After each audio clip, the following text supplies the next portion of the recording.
Welcome to this course, where we'll talk about Profinet communication with inverters for the FR-A800 range. The models required for Profinet communication are the FR-A800E or the FR-F800E, with the addition of the HMS board respectively called FR-A8NPR-T2P. But what exactly do we mean by a telegram? A telegram is a packet of data sent between Profinet devices. The main types are Telegram 1 for exchanging 2 words, Telegram 100 or paired control for sending 2 words, and Telegram 101 or position control for exchanging 10 words, as shown in the table. Telegram 102 is the one with the most words, up to 18. It's customizable, so we can decide which data to write or read. In the Profinet master configuration software, you need to set the PNU for the data to be exchanged between the master and the slave. To find the PNU number, refer to the manual for the A8NPR-T2P card. Below you'll find the inverter parameters for communication.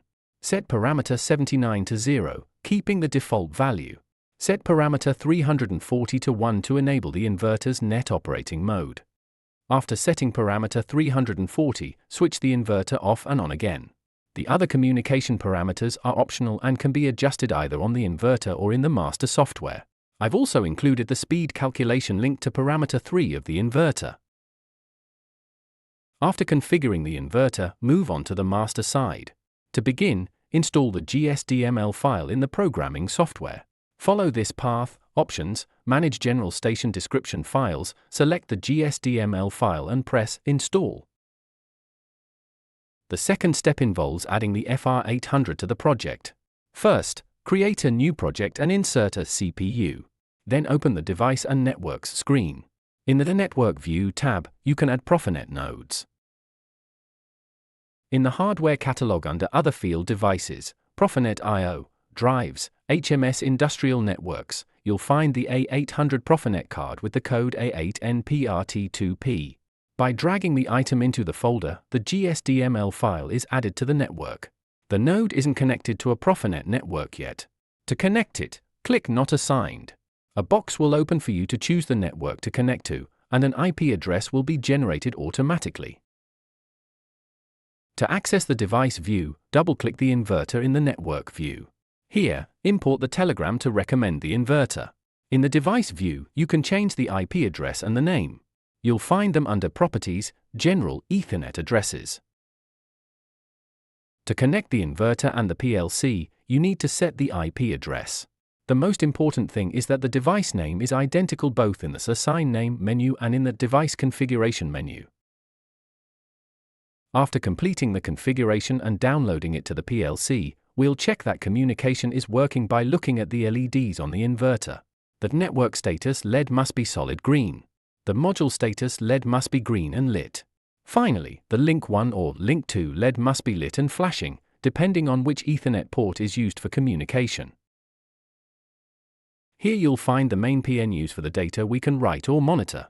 They often include the output frequency, the output current and the output voltage, which are monitoring items. In the left-hand column you'll find the PNU code needed to map and display the data types in the tables. Let's talk about acyclic communication. In the FR-A800 inverter, it isn't possible to map the PNUs of the inverter parameters in Telegram 102, because that can only be done with acyclic communication. In our case, we were using cyclic communication. For that reason, a function block was created to read and write the parameters via acyclic communication.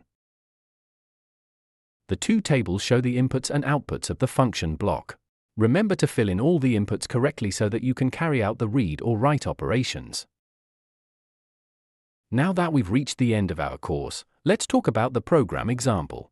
Below is the function block that we provide to customers for managing the inverter. You'll be able to control the drive when we have the inverter ready feedback set to true, the fault signal set to false, and the if setpoint valve field filled in with the frequency we want to output. At this point, you'll be able to control the drive by enabling X start pause or X start neg, depending on the desired direction of rotation.